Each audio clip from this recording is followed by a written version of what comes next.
Jesus said, and in those days this gospel of the kingdom will be being preached unto all the nations. Now it's 2,000 years later. There are a couple of hundred nations and the whole earth is settled.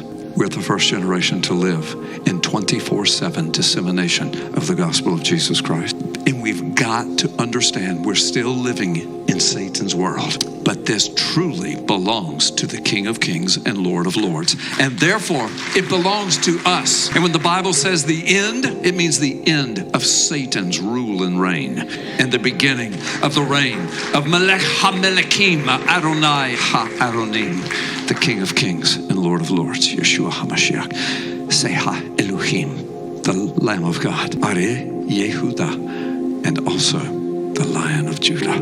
That word is living and active and sharper than any two-edged sword. It speaks right to the hearts in this very day.